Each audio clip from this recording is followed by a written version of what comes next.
Merci beaucoup Liliane, et merci à tous d'être là IRL, in real life maintenant, vous savez.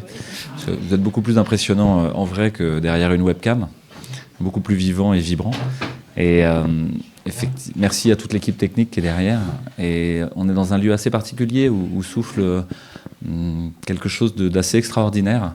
Effectivement, on a eu la chance d'être là l'année dernière, et dans une salle juste à côté, de participer à un moment très étonnant, qui était peut-être ce qu'on appelle un raga, je ne connais pas forcément tous les termes, et où un homme d'âge mûr s'est assis en face de nous avec un instrument très majestueux, qui était même orné de nacre, et avec de très nombreuses cordes, un sitar, et avec un accent américain, un peu espiègle, et nous a expliqué que son maître lui avait dit, au bout de quelques années, que décidément il faisait beaucoup trop de notes, quoi. Et qu'au fond, il y avait quand même quelques notes qui étaient importantes, et que c'est ça qu'il allait faire, une sorte de prélude, quelque chose comme la structure de base. Et dans un silence attentif et concentré, il s'est accordé à son instrument, et ensuite a fait une note. Et cette note-là a suffi à ce que je vois distinctement le trajet de la note à travers l'espace, ouvrir un espace dans l'espace, ouvrir un temps dans un temps, ouvrir les voiles de toutes les illusions. Et ce cadeau-là, il a été donné par Paul, et il est arrivé en plein cœur. Et je me suis mis à pleurer à chaudes larmes. Et j'avais rencontré un grand maître, à l'évidence. Et voilà, donc ce cadeau-là, je le remets ici pour nous tous avec une pensée tendre et admirative pour Paul. Voilà.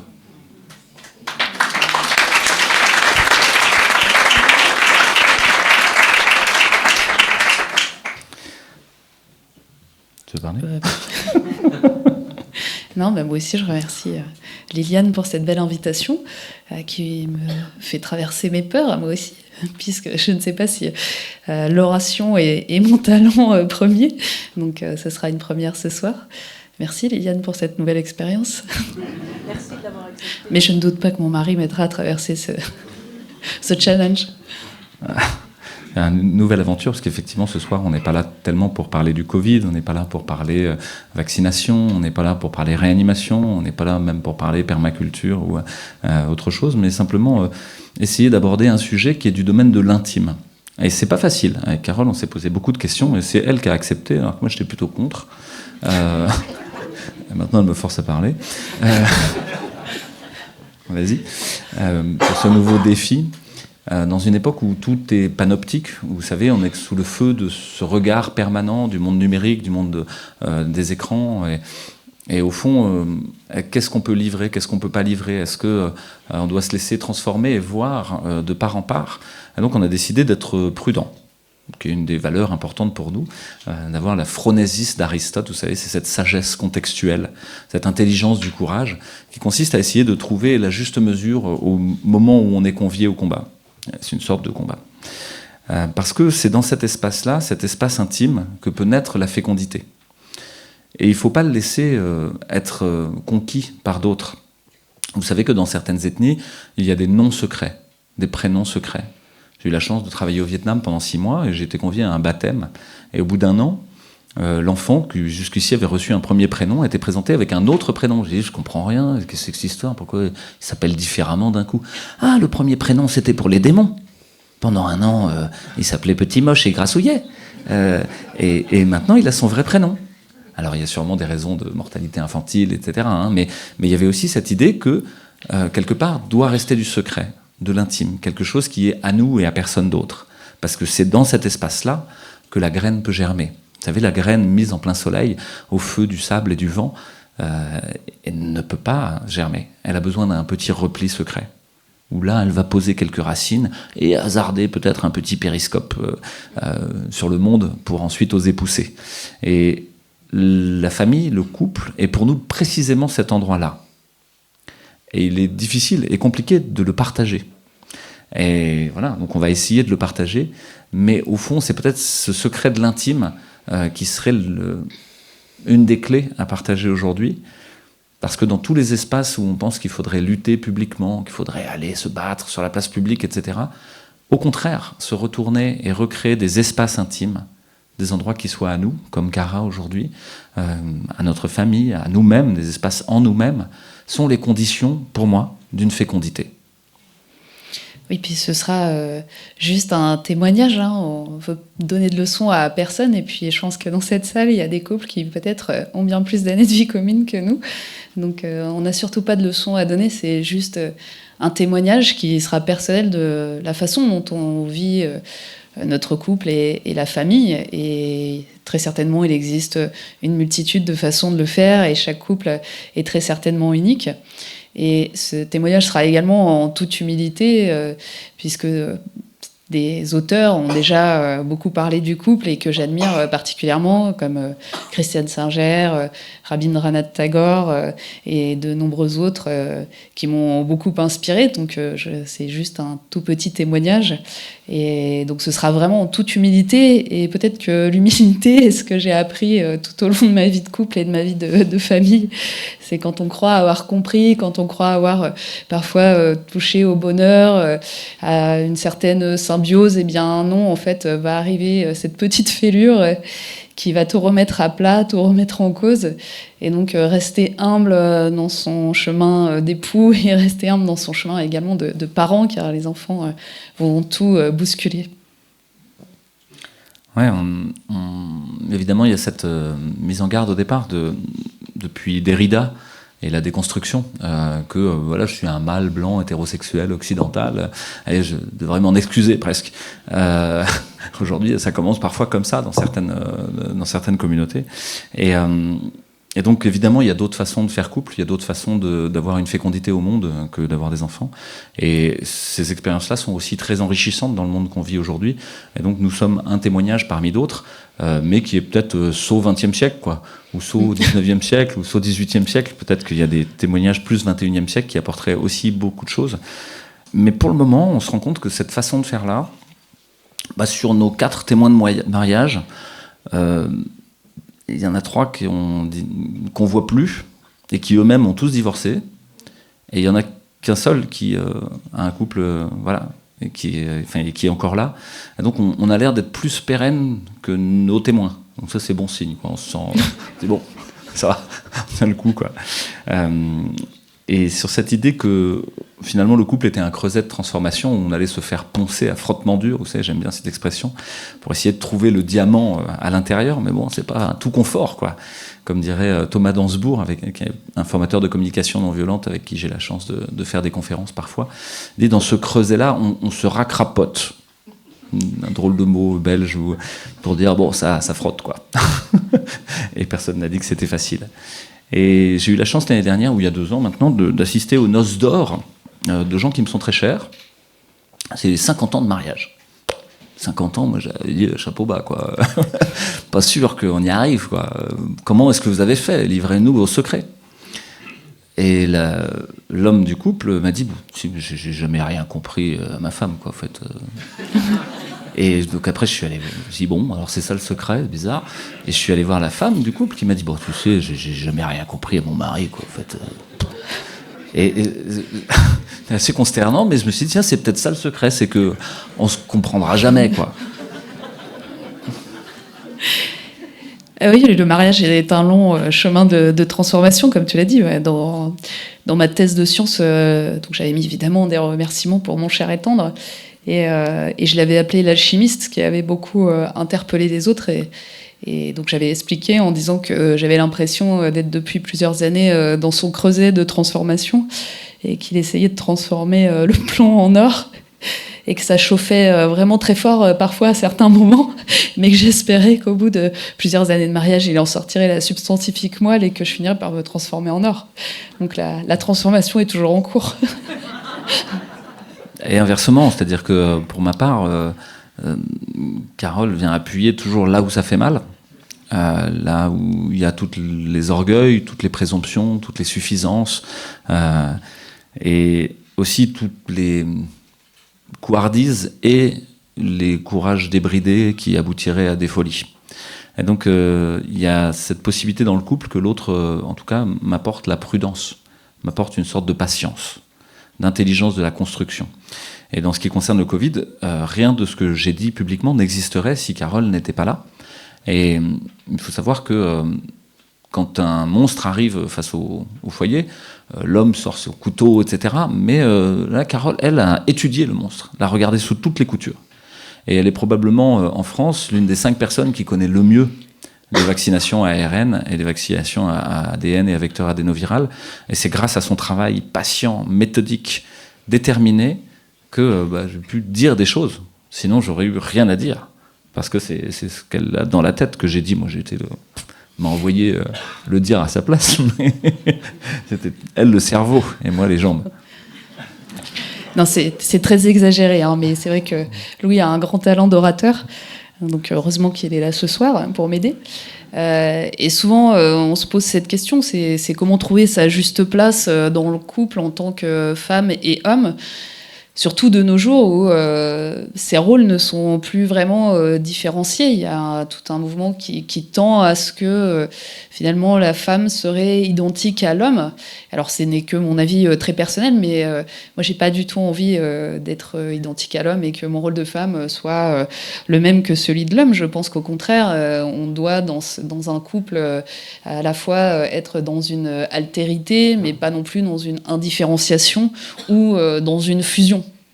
Et donc, comment arriver à balancer cette juste place et essayer d'exprimer chacun sa part de féminin sacré pour la femme et sa part de masculin sacré pour l'homme. Hein, ce qui ne veut pas dire qu'on ne peut pas travailler quand on est une femme, ça n'a rien à voir avec ça, mais c'est plutôt comment on le vit. Et en réfléchissant à ce sujet-là, finalement, je me suis dit que... pour ma part, hein, c'est vraiment, ça reste une opinion.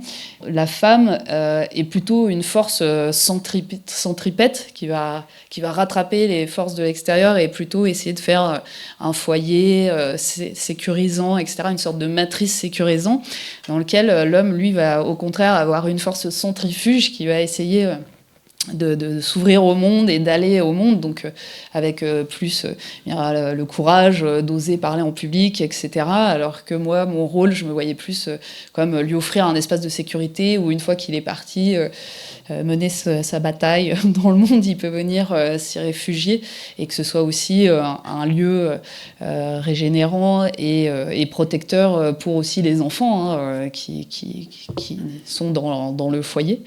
Et donc je le vois un peu comme cette danse entre rétraction plus pour la femme et expansion plus pour l'homme, un mouvement expansif, et que c'est une danse pour pas non plus s'enfermer complètement dans un monde. Donc il faut pas non plus s'enfermer, il faut pas non plus s'éparpiller dans le monde. Donc trouver un juste équilibre entre ces deux forces centripètes plus féminines et centrifuges plus masculines.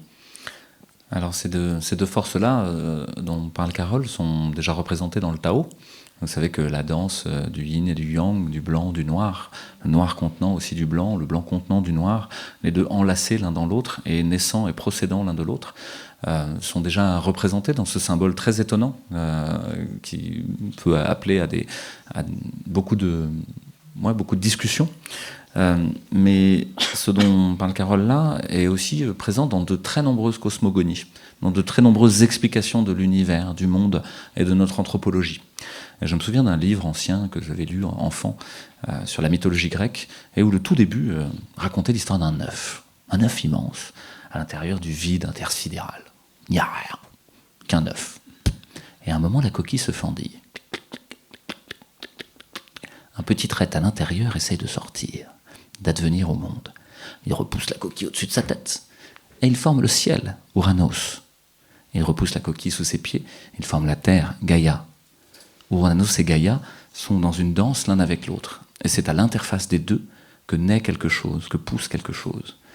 C'est des tempêtes d'Ouranos, de ces éclairs, de la pluie, des torrents, que la terre les accueille et les transforme en autre chose. Quelque chose qui naît et grandit et pousse dans ce petit espace entre les deux, à l'interface. Évidemment, qu'est-ce que c'est qui était à l'intérieur de l'œuf ? Le génie premier-né, Hélé, qui allait ensuite, dont tout allait procéder, c'est Eros, qui est la première chose qui naît. Alors ça, c'est présent dans la mythologie grecque, mais c'est présent aussi dans le tantrisme antique, avec la danse de Shiva et Shakti. Peut-être certains d'entre vous connaissent cette idée-là, mais qu'une densité importante soit dans l'univers, un peu comme cet œuf finalement dont on parle, extrêmement dense, et que rien ne bouge, tout soit immobile. Et qu'à un moment, pouf, les deux principes se mettent à s'activer et se mettent à danser ensemble. D'un côté Shiva, avec tous les contenus de la conscience, toutes les possibles qui vont être rêvés, proposés, qui sera en contact avec tout ce qu'il y a autour et plus grand, comme Uranos était au contact des étoiles et allait chercher toujours plus grand. Et puis de l'autre côté, la Shakti. La Shakti qui est l'actualisation des contenus de la conscience, c'est-à-dire la mise au monde, le fait de faire advenir pour de bon. Bon, vous comprenez qu'en fait j'ai des idées et que c'est Carole qui fait tout, quoi. La logistique suivra.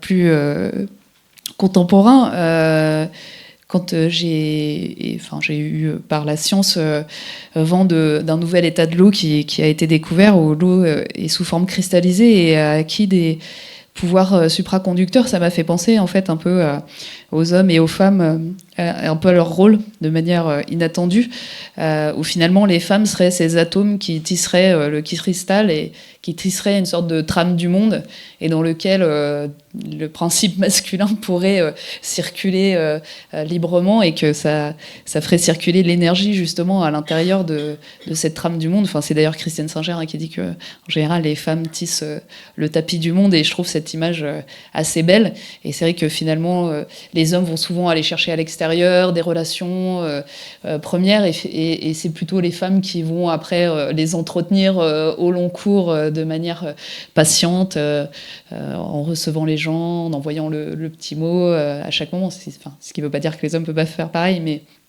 je trouve que ça m'avait inspiré ça, ce cristal, ce nouveau cristal d'eau qui avait été découvert.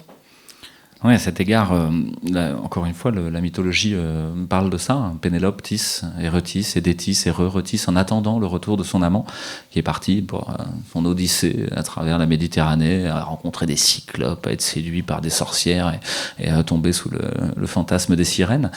Mais elle l'attend, et elle tisse et retisse, elle prépare son arrivée. Évidemment, ce sont des archétypes. On peut imaginer qu'il existe un féminin sacré à l'intérieur de l'homme et inversement un masculin sacré à l'intérieur de la femme. Le yin contient du noir et inversement, quoi. Le yang contient c'est l'inverse dans les couleurs, mais se contiennent l'un l'autre. Et au début du Covid, on s'est posé cette question tous les deux. On s'est dit, mais ça fait des années qu'on nous parle du féminin sacré dans tous les trucs de développement personnel et tout. Il est où le masculin sacré, quoi? Il est où? Et à Marseille, on a des expressions assez imagées. Il ne faut pas que ça choque la bonne société genevoise. Et tout le monde a dit, quand Didier Raoult a émergé, il a posé ses couilles sur la table. Et donc on s'est posé la question, c'est pour vous faire rire, on s'est posé la question, c'est quoi le masculin sacré en fait? Ce serait quoi ces vertus? Si on devait donner des vertus antiques à cet archétype-là, qu'est-ce que ce serait, quoi? Le courage, l'audace d'aller à l'extérieur, et en même temps une sorte de... Ouais, il y avait toute une réflexion à mener. Et donc moi je me suis surpris à me dire, mais c'est quoi ton masculin sacré, enfin? Bouge-toi! Et c'est là, juste après ces vacances-là, que j'ai commencé à parler publiquement. Donc, avait déclenché quelque chose. Remontée de testostérone, je sais pas. Alors peut-être pour les plus jeunes, hein, le mariage, en tout cas la relation longue durée, n'est pas facile tous les jours. Hein. On s'en fait souvent une image meringue le jour du mariage, et puis on découvre vite que c'est pas le cas. Je me souviens du mariage de mon cousin, où j'étais jeune à l'époque, j'étais pas mariée, et le prêtre avait bien insisté sur ces difficultés de façon assez amusante, puisque il avait dit de manière extrêmement théâtrale, oui, aujourd'hui c'est facile, demain ce sera facile, après-demain ce sera un peu moins facile, mais après-demain ce sera très difficile. Et finalement ces mots se sont gravés dans mon esprit, et je me suis dit, ah mince, en fait il y aura un certain nombre d'embûches sur la route, et c'est plutôt ça, c'est comment traverser ces embûches. Alors évidemment le réflexe premier, ce serait de se séparer. Voilà, c'est une des façons de faire. Mais une autre façon de faire, c'est d'essayer de transformer ces différences, c'est ce qui va nous opposer, parce que forcément, ça arrivera, hein, il y aura de la discorde. Et comment transformer ces points de vue différents en force plutôt qu'en divorce ou en séparation. Et donc là, déjà, il faut faire preuve, je pense, d'humilité. Et le premier réflexe qui est mauvais qu'on a en général, c'est qu'on veut changer l'autre. Et ça, c'est souvent dans beaucoup de relations, que ce soit avec son mari, avec n'importe qui, et avec ses enfants, si on veut les changer. Et ça marche pas, on peut pas changer les autres. Et donc, c'est plutôt de se retourner vers soi à chaque fois et de se dire pourquoi ça m'agace, pourquoi tout d'un coup ça me met en colère quand il me dit ça. Et c'est ce que nous a appris beaucoup la communication non violente, hein, grâce à Louis qui nous a ramené ça à la maison dans ses nombreux voyages pendant que je m'occupais du foyer. Et donc, je suis très heureuse d'avoir pu connaître cette technique, et même si j'ai pas pu faire autant de stages que mon mari, mais ça m'a ouvert de nombreuses portes, et je pense que c'est une des chances de réussite, en tout cas, de se dire je vais d'abord essayer de me changer moi avant de changer l'autre. Et à chaque fois que ça chatouille, ça gratouille, ça frotte, etc., c'est de se dire pourquoi ça me gratouille alors que ça pourrait ne pas me déranger du tout et ça pourrait se passer très bien. Mais là, ça vient chercher quelque chose. Et donc, je vais travailler sur mon ego. Est-ce que c'est une question d'ego? Est-ce que c'est de la jalousie? Est-ce que c'est de la colère? Qu'est-ce qui se passe en moi? Et c'est vraiment ce travail intérieur qui compte énormément pour une relation pérenne. Et puis après, je pense qu'il y a le pardon, qui est une deuxième qualité aussi, de savoir se pardonner et de savoir faire la paix. Alors j'ai eu la chance d'avoir une belle-mère extraordinaire, et je ne dis pas du tout de manière ironique, parce qu'à chaque fois que je dis ça, manifestement tous les belles-mères doivent être horribles, parce que quand je le dis, tout le monde pense que c'est ironique, alors que pas du tout. J'ai vraiment beaucoup d'admiration pour ma belle-mère, et elle m'a dit cette phrase qui est aussi restée gravée. Elle m'a dit: on ne se couche pas fâché. Et je pense que c'est utile à n'importe quelle relation. Oui, on peut avoir des éclats de colère, oui, on peut se fâcher, c'est pas grave. Ce qu'il faut savoir faire, c'est mettre tout ça de côté et retourner voir l'autre pour pas rester sur cette brisure de la relation, en fait, cette fêlure, et retourner voir l'autre et pouvoir en discuter plus posément et plus calmement dans un moment qui serait plus propice. Alors, je raconte tout ça, vous avez vu, je tripote mon alliance nerveusement. Ne la perds pas. La dernière fois que ça m'est arrivé... Il l'a déjà perdu une fois. La dernière fois, effectivement, je l'ai perdu. Tout le monde s'est mis à chercher, 80 personnes. On l'a jamais retrouvé, quoi. On a dû la refaire. Bon. Non, donc c'est cette idée du pardon et cette idée de ne pas se coucher fâché, pour moi, sont du ressort de ce que j'appellerais une sorte de discipline quotidienne du bonheur. Comme si c'était chaque jour remis sur le tapis. C'est pas parce qu'on a scellé une fois pour toutes, j'ai le prénom de ma femme à l'intérieur et la date, hein, donc même si je perds la boule, j'aurais qu'à regarder, je me souviendrai. Mais c'est pas parce qu'on a scellé ça une fois pour toutes que c'est là une fois pour toutes. C'est chaque jour remis sur le tapis. Et au fond, ce microcosme de la famille et du couple est une fractale du macrocosme. C'est-à-dire que ce qui va se passer à l'intérieur de ce couple, c'est aussi ce qu'on va pouvoir accomplir au monde devant. Si je suis fâché avec ma femme ou avec mon mari ou avec mon père ou avec ma mère ou avec mes enfants sur une question aussi triviale que le Covid, aussi triviale que la guerre, aussi triviale... Il y a des chances que j'arrive pas à changer le monde là-bas, que j'arrive pas à me réconcilier aussi là-bas. Et pourquoi on parle de ça ce soir? C'est parce qu'il y a énormément de familles qui ont volé en éclats pendant le Covid, pendant l'Ukraine, pendant Israël, pendant les punaises de lit, quoi. Il y a tellement de sujets aujourd'hui sur lesquels on peut se battre. Je crois que arriver à se retourner, comme l'a dit Carole, sur soi-même d'abord, et puis ensuite sur cet espace-là qui est créé, qui est le couple, et qui est un espace d'expérimentation, est une énorme chance que nous avons eue pendant le Covid, parce que c'était à cet endroit-là d'abord qu'il fallait commencer à faire quelque chose, à réussir à accorder nos violons, à se parler, à s'écouter simplement. Et au tout début, Carole est arrivée en disant « Ouais, Raoul dit ci, Raoul dit ça ». Bon, Je voyais ça de très loin, quoi. Il n'y avait pas encore d'histoire de Covid, mais effectivement, il y avait déjà à l'IHU qui traînait les internes avaient fait des affiches, quoi. On voyait Raoult avec un fusil mitrailleur, seul contre tous, comme ça. Mais c'était bien avant, hein. C'était en fin 2019, début 2020, au tout début où il a commencé à en parler. Il n'avait même pas encore parlé sur ses chaînes YouTube. Je dis, ouais, on verra, quoi, c'est Raoult. Encore en train de... Bon. Et donc j'ai dû écouter ma femme. Je dis, il se passe quelque chose quand même. Et qui, en retour, me demandait qu'est-ce qui se passe à la réanimation. Et c'est de cette écoute mutuelle qu'est née l'idée qu'il y avait un problème et qu'on allait devoir serrer les coudes pour faire front. Et c'est ensuite nourri cette idée, créer Info Covid, et tous les collectifs qui ont été créés étaient là pour serrer les coudes, pour dire je ne suis pas seul, je ne suis pas fou. J'ai quelqu'un d'autre avec qui je peux me retrouver. Et peut-être qu'un certain nombre d'entre vous qui se retrouvaient dans cette salle aujourd'hui sont trouvés à la faveur du Covid. Et on serrait les coudes à cette faveur-là, qu'avant, il n'y avait pas de raison.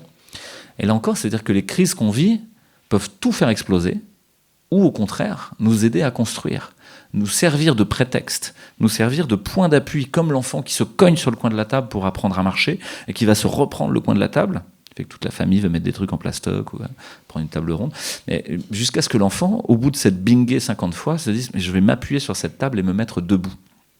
Et au fond, les crises qui se sont passées ces dernières années pourraient être racontées de manière terrible. « j'ai perdu mon boulot, j'ai plus de salaire ». Ok, soit.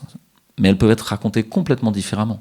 J'ai eu la chance de travailler avec Carole pendant 606 jours de suspension, où elle n'était pas à l'hôpital de l'IHU, et où je n'étais pas à l'hôpital non plus, et où nous sommes découverts très heureux d'être ensemble, avec un temps qui s'allonge, avec la possibilité d'aller déjeuner à la plage ensemble pendant que les enfants sont à l'école. C'était, au fond, une période très heureuse. Et je suis très triste qu'elle ait repris le boulot, quoi. Oui, non, Louis a raison. C'était un bousculement aussi du couple, puisqu'on avait chacun notre existence propre au sein de nos métiers respectifs. Et c'est vrai que c'est un gros bouleversement que certains ont dû beaucoup vivre aussi pendant le Covid. C'est tout d'un coup de se retrouver seul à la maison, en difficulté économique, avec des enfants. Donc c'était une gageure. Et c'est vrai que j'y ai pensé dans ma tête. J'ai dit, il faut vraiment faire attention, parce que ça peut être une situation qui fait exploser, voler en éclats une famille. Donc comment prendre soin dans ce moment difficile de la famille. Et ce que j'observe généralement, et moi la première, c'est que c'est souvent on prend plus soin de ceux qui sont à l'extérieur de sa famille que de son propre cercle très intime. Et c'est, là encore, une fois, un mauvais réflexe, en fait. On devrait être les plus gentils et les plus dévoués pour ceux qui nous sont les plus proches, ce qui éviterait bien des problèmes. Et puis souvent, un autre écueil que je vois, alors peut-être pour les plus jeunes qui sont dans la salle, s'il y en a, c'est non seulement de vouloir faire changer l'autre, mais également de lui faire des reproches sur ses insuffisances. Et pourquoi, en fait, parce que je me suis posé la question, pourquoi tout d'un coup j'aurais envie de faire un reproche sur peut-être une insuffisance, alors qu'il n'en est peut-être pas une, c'est dans ma vision des choses à moi, parce que je m'étais imaginé que mon mari serait comme ci ou serait comme ça, et que c'est comme ça que je voulais qu'il soit. Et en fait, parce que ça vient toucher sa propre peur. En fait, je le prenais comme il allait combler ce problème-là que j'ai moi. Et finalement, je découvre qu'en fait, lui non plus, il va pas combler ça. Et donc, je vais lui reprocher, forcément, puisque c'est plus facile de faire un reproche à quelqu'un d'autre qu'à soi-même. Et donc, c'est de bien mâcher ses mots, de pas faire de reproches à l'autre, et de bien comprendre que souvent, c'est parce qu'on a nous-mêmes une peur qui émerge du fait que l'autre n'a pas forcément la qualité que j'attendais chez lui. Et donc de faire très très attention à ça, et surtout de ne pas faire de reproches en public, bien sûr. Parce que son mari n'est pas grand, beau. Que des louanges.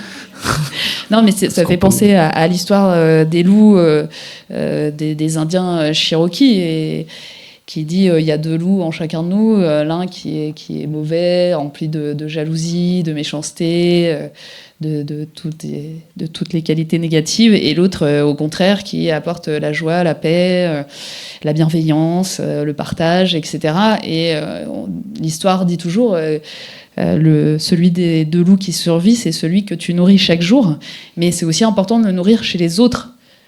C'est-à-dire que si vous dites du mal des gens, si on dit du mal des gens, et ça arrive, c'est très difficile justement d'avoir la langue propre, comme on dit, eh bien vous allez nourrir même chez l'autre en fait le mauvais loup. Si vous lui mettez sans cesse face à lui-même qu'il est insuffisant, que là il est un peu jaloux, que là il s'est mis en colère, etc., vous nourrissez aussi ces mauvais aspects chez lui.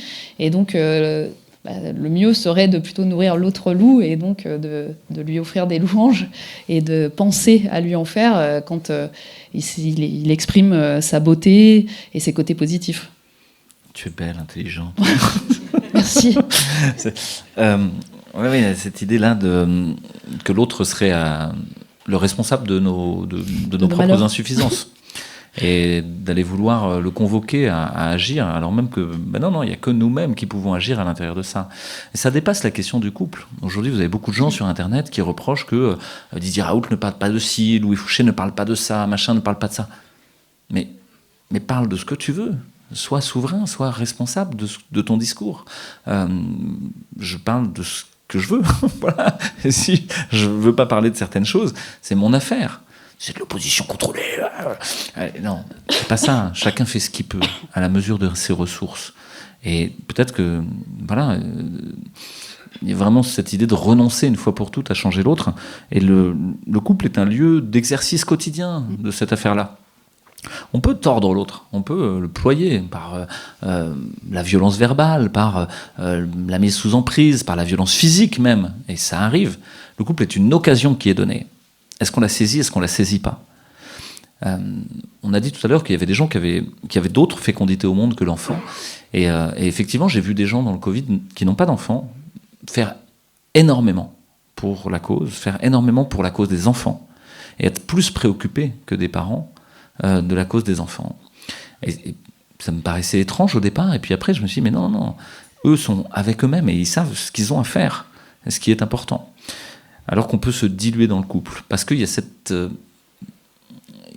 confusion potentielle entre une fusion, l'autre doit être comme moi, et je vais le tordre pour qu'il soit comme moi, et inversement, ou je vais renoncer au contraire à tout ce à quoi je crois, à tout ce que j'ai envie de faire, pour être comme l'autre et me conformer, l'un devenant le Pygmalion de l'autre finalement, ou au contraire la survie de deux égoïsmes juxtaposés.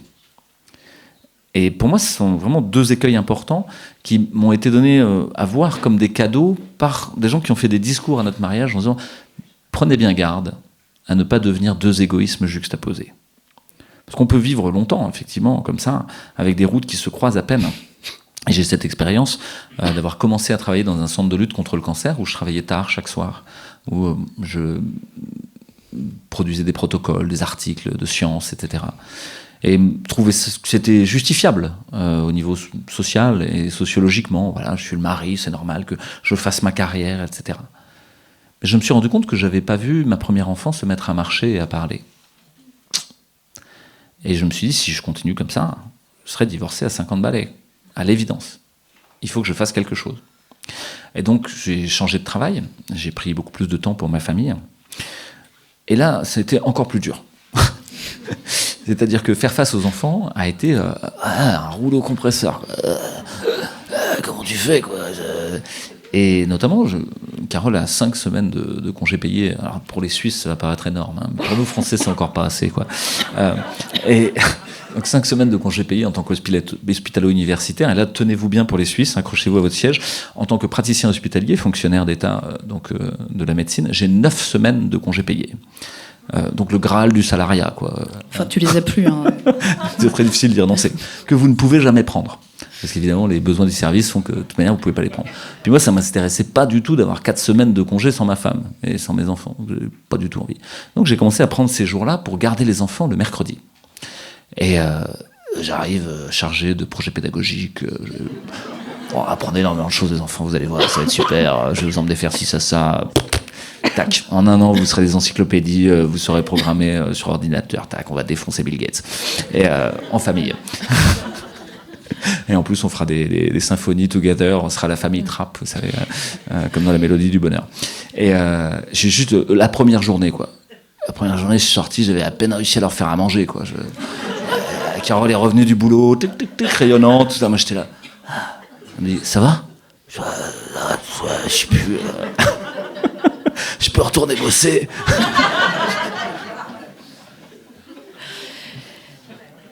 Oui, parce que nous, après notre mariage, on a accueilli des enfants. Ou plutôt, ils sont advenus. C'est eux qui sont venus tout seuls.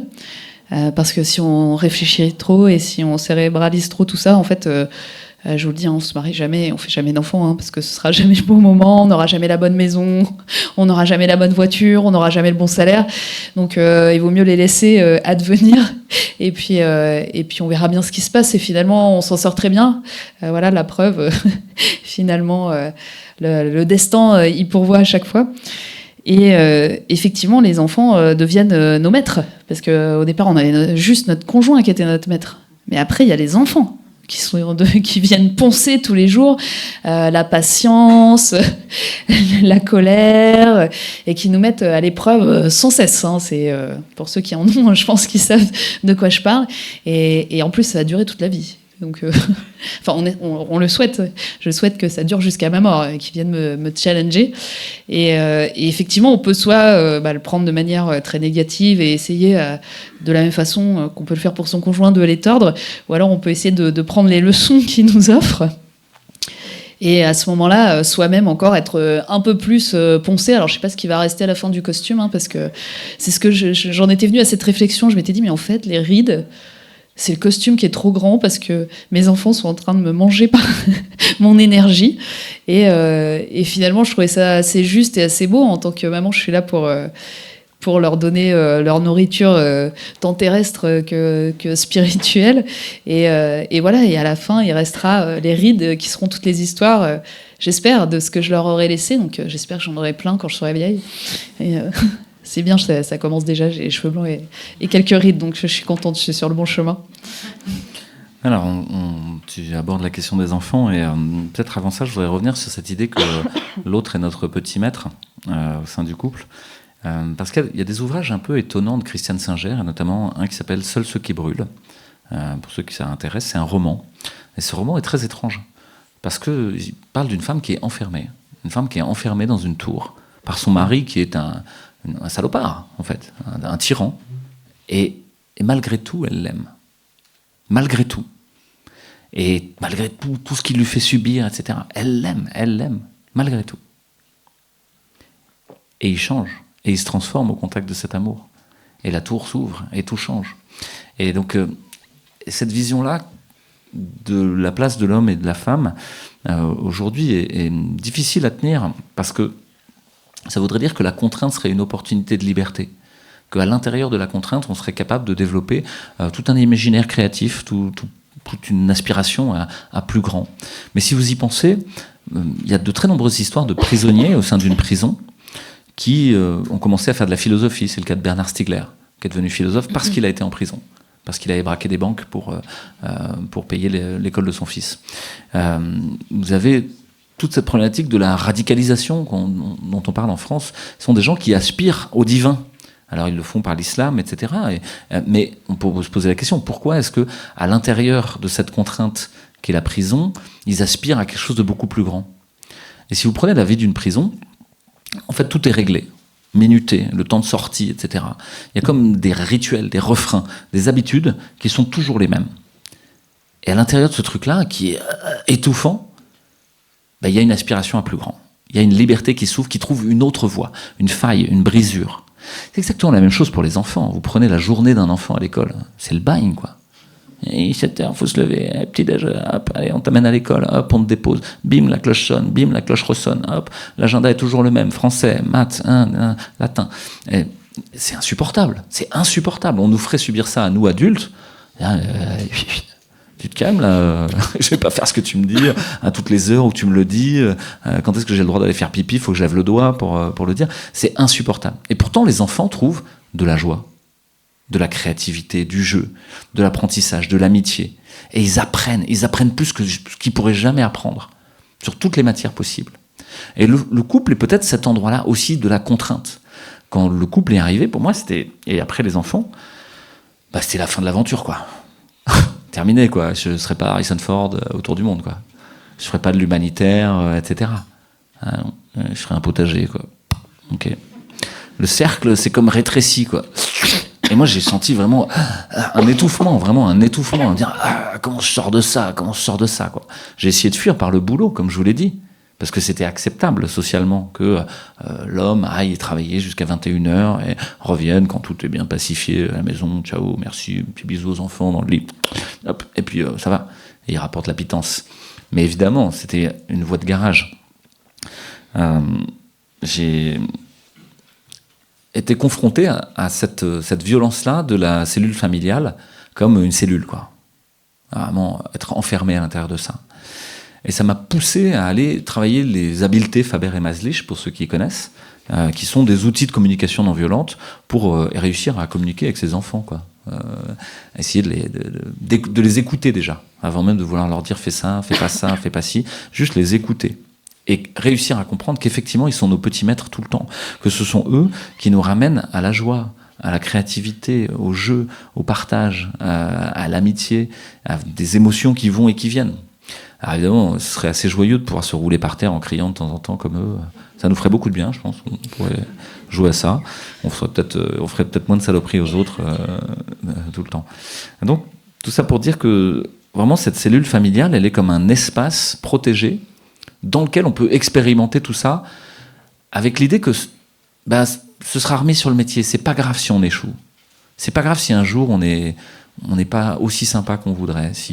On peut même ne pas être d'accord. On peut même se fâcher. Il faudrait mieux ne pas se coucher fâché, comme l'a dit Carole, et se réconcilier avant. Mais des fois, on n'y arrive pas. On fait la gueule. Et voilà. Mais c'est un espace suffisamment sécurisé. Et peut-être il y a des raisons pour lesquelles cet espace est sécurisé. Et c'est peut-être ces raisons-là, à l'échelle du couple, qu'il faudrait réussir presque à mettre à l'échelle d'une société. Qu'on soit capable de sécuriser cet espace-là pour pouvoir se tromper, pour pouvoir échouer, pour pouvoir prendre un mauvais chemin, pour tenter de s'enfuir, mais être ramené par la peau des fesses. Tu fais ton boulot de papa. Et tu veux parler des quatre... Oui, enfin alors dans la religion catholique, il y a les 4 piliers du mariage, qui sont la liberté, la fidélité, l'indissolubilité et la fécondité. Donc la fécondité, on en a parlé par les enfants, mais il y a plein d'autres fécondités différentes. Créer de nombreuses œuvres, il y a plein de couples qui créent plein d'autres œuvres. Et celui qui me questionnait peut-être le plus, c'était celui de cette liberté, quoi. C'est comment être chacun à la fois libre, comment accorder sa confiance et accorder la liberté à l'autre d'aller faire ce qui lui permet de s'épanouir, tout en réussissant soi-même à le faire également. Et ça, c'est assez complexe, puisque souvent, ça va empiéter aussi sur ses propres plates-bandes. Et donc, il va falloir jongler. Et comme le dit Christiane Singer, alors, t'as parlé de la danse de Shiva et Shakti, mais Christiane Singer, elle parle plutôt d'art du funambulisme pour le mariage. Et je suis assez d'accord avec elle. On est toujours un peu en déséquilibre sur un fil, et il va falloir se rattraper. Et ensuite, sur les enfants, l'arrivée du premier enfant va bousculer l'équilibre qui avait pu se créer donc entre les deux conjoints, et ça va faire table rase. Et personnellement, j'ai eu une expérience douloureuse à la naissance de ma première fille, qui n'a rien à voir avec elle, mais tout d'un coup, je me suis mise à pleurer en me disant mais je ne pourrais pas l'empêcher de souffrir, en fait. Et j'ai compris que c'était pas mon rôle, je pourrais pas lui empêcher la souffrance du monde, et ça me causait beaucoup de peine. Alors bien sûr, comme j'étais à l'hôpital, entourée de personnes qui ne comprenaient pas forcément ce qui m'arrivait, donc qui me parlaient de baby blues et tout ça, alors que ça n'avait rien à voir. J'avais besoin plutôt de parler avec une mère expérimentée qui aurait pu me discuter de ces sujets plus profonds que juste un baby blues. Et donc, il a fallu que je surmonte cette épreuve, à me dire non, je ne pourrais pas l'empêcher de souffrir. Et c'était vraiment ce qui me faisait souffrir.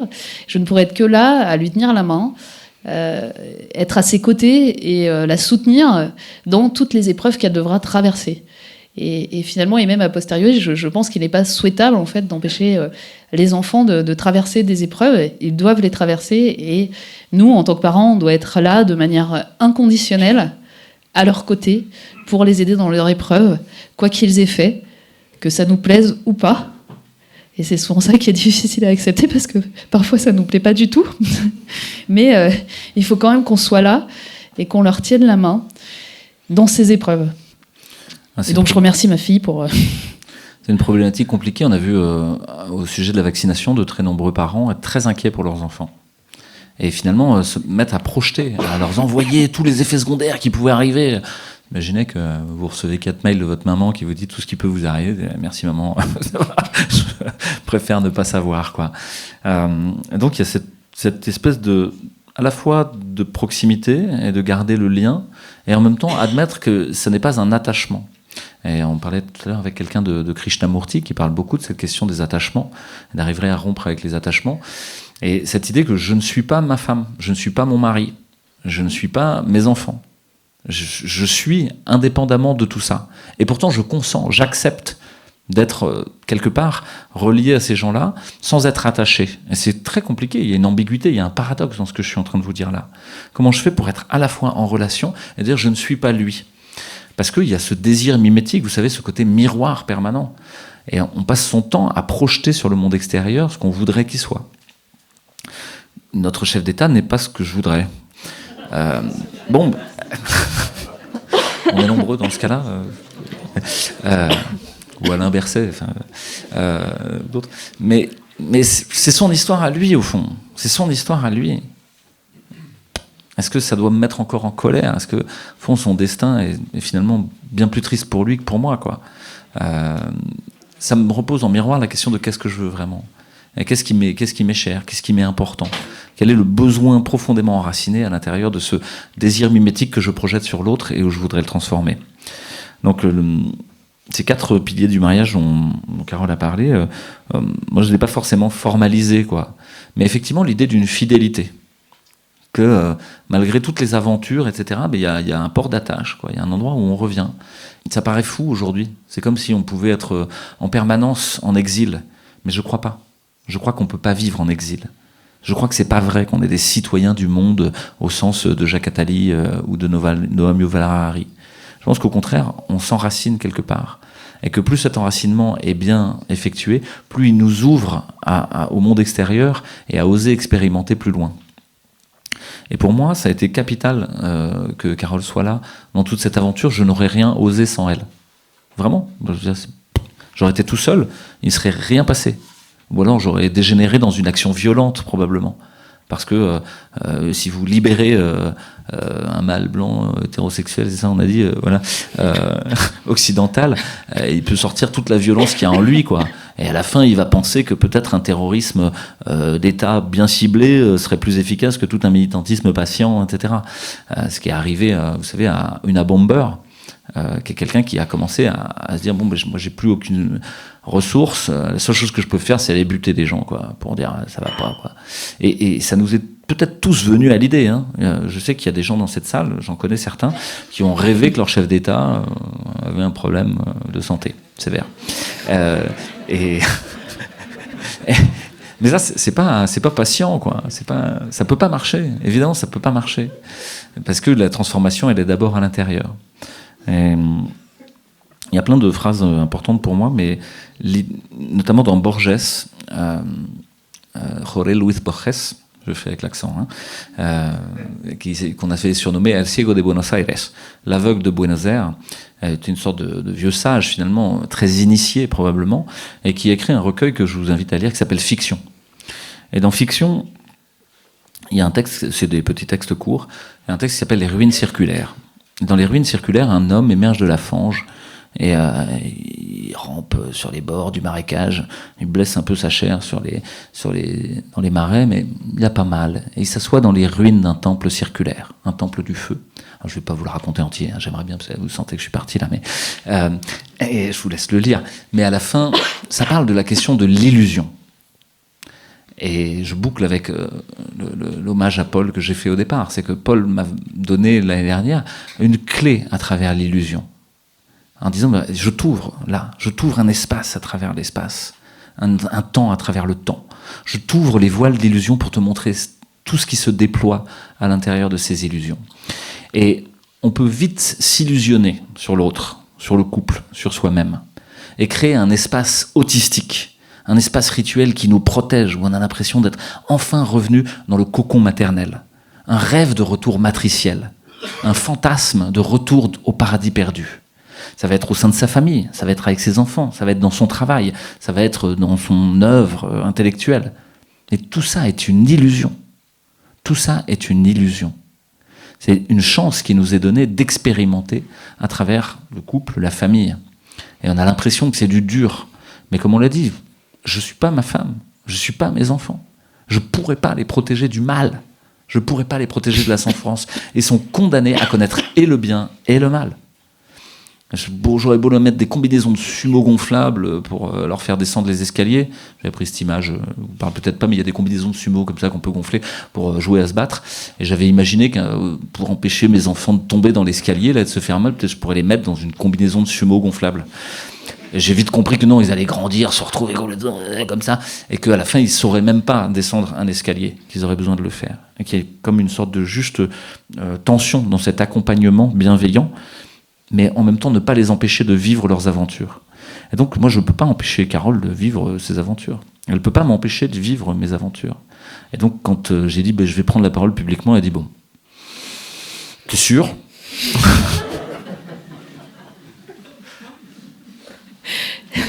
Tu m'as mis devant le fait accompli puisque j'ai reçu le mail... parce qu'au début ça a commencé par un mail qu'il avait envoyé à tous les médecins de l'hôpital que j'ai reçu donc, et là j'ai dit ça y est, c'est parti. Et dans la seconde, j'ai reçu... c'est parti, il a pété son câble. Et dans la seconde, j'ai reçu... mon téléphone s'est mis à sonner. Et alors qu'il n'avait envoyé le mail que aux médecins de la PHM, en fait, j'ai reçu des coups de téléphone de toute la France. C'est-à-dire que tout le monde les avait retransmis à tout le monde dans toute la France. Et là, je me suis dit, là, ça nous échappe complètement. Et voilà, on a largué les amarres. Et donc, le mariage, c'est un peu ça. C'est être dans une barque et on va aller affronter la tempête. Chose que nous avons fait réellement, d'ailleurs, pendant 6 mois. Donc, ça nous a fait un bon entraînement pour la suite de notre vie. Et donc, effectivement, je ne cherche pas à l'empêcher. Maintenant, je suis là, j'ai compris, c'est un peu comme pour les enfants, je vais l'accompagner dans ce qui va se passer. Et comme le dit le prêtre le jour du mariage, on est marié pour le meilleur et pour le pire. Mais ça, on n'entend pas toujours ce jour-là. C'est après que ça nous revient et qu'on dit « Ah oui, il y avait aussi le pire ». Et donc, il faut aussi que je sois là et dans cette épreuve. Ouais. Alors ça veut dire que tout ça, c'est pas gagné une fois pour toutes, et on est bien conscient, même en témoignant ce soir, que on ne sait pas ce qui se passera demain. On ne sait pas ce qui va arriver. Et, je sais pas, vous êtes les témoins de notre mariage là. Merci. Il va falloir nous rappeler à l'ordre si on dérape, et pour nous aider à tenir le coup. On compte sur vous. Hein. Ouais, comment ? On compte sur vous. Ouais. Et ça, c'est peut-être cette idée qu'il y a un rôle des autres dans le fait que les couples tiennent, qu'une famille tienne. Là, en l'occurrence, c'est grâce au Covid. Merci, Carole et moi, on a fait une lettre de gratitude que vous avez peut-être vu passer en disant merci pour tous ces bienfaits que vous nous avez donnés. Mais on n'avait pas cité dans les bienfaits le fait que tout ce qui était arrivé nous avait permis, au fond, de nous trouver encore mieux et encore plus forts que ce qu'on s'était jamais trouvé jusqu'ici. Et pour moi, c'est une joie de naviguer l'effondrement de notre société, parce que c'est bien ça qui est en train de se passer, et donc de naviguer l'effondrement en compagnie de Carole comme cartographe, et moi pour régler les voiles.